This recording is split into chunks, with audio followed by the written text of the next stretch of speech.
So, in case you are unaware, I really love making new character designs. I also love drawing dragons. So, it was a bit of a no-brainer for me to do this challenge where you randomize 2 dragon tribes and combine them into characters.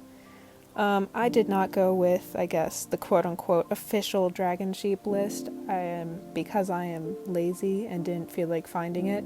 So, I went off of the order on the wiki. And I made 3 different dragon designs, and I guess here they are. So, first off, I got a sand leaf hybrid.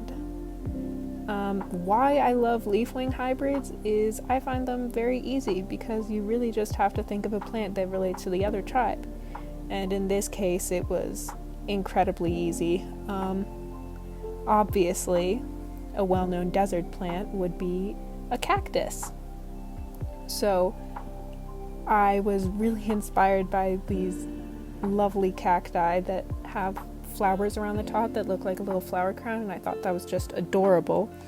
So that's mainly what inspired her design. I also went with these nice muted green and yellow colors that kind of remind me of the desert. And I think she looks very sweet. It took me a long time to try to come up with a name, and you'd think I'd just be able to name her after the plant she was inspired by. However, it's not exactly what I would call a flattering name. So I decided that for all of these designs I made, I'll have you guys name them. So leave some suggestions for names in the comments and I'll choose my favorites. So let's talk about this lovely lady's personality. So, she's a bit prickly when you first meet her, but she's actually very sweet and a wonderful friend. She's not really that bright overall, but she can be very knowledgeable in very specific things that others can find a bit strange. She loves to garden and grow plants, though she is not very good at it, and her plants tragically often end up dying. And she can breathe fire, but here's the finished piece anyways. I tried to make her look pretty spiky on her wings and her sail and all of that, but I still think she looks very cute and I love her very, very much.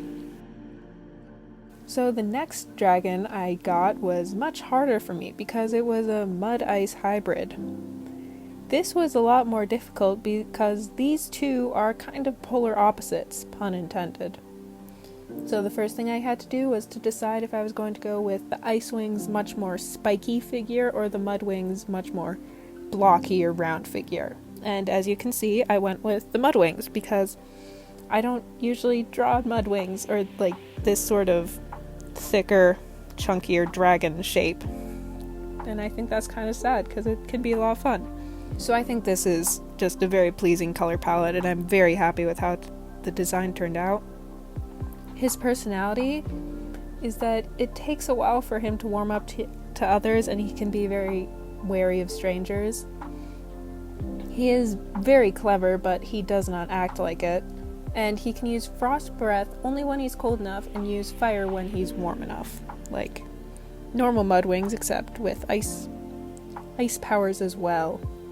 And there he is. I don't know his name, like I said. Please leave some name suggestions below. But I think he looks wonderful and I'm very happy with how he turned out. So, for my last one, I got the most OP combination ever. A HiveWing and a RainWing.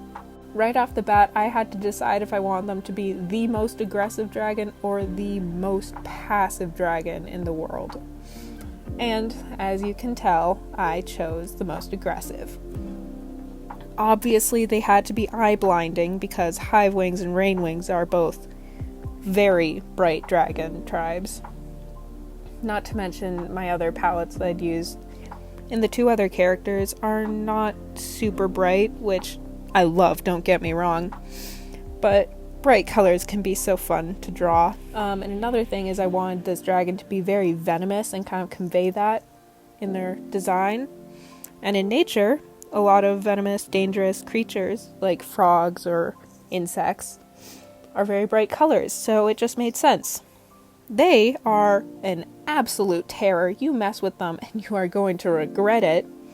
However, to the few dragons who are brave enough to be friends with them, they are very loyal. And like I mentioned earlier, they are very venomous. They can shoot venom from fangs, and they have venom in their claws and tail. And they can camouflage just about everywhere, except they cannot change their black scales. I thought that was a pretty important part of the HiveWing design, and I wanted to keep that kind of a constant in theirs. So, I'm not really sure what I'm going to do with these designs, but I had the idea of maybe making them a story, if I can think of one, that I will share only on this platform. If you like that idea, please let me know.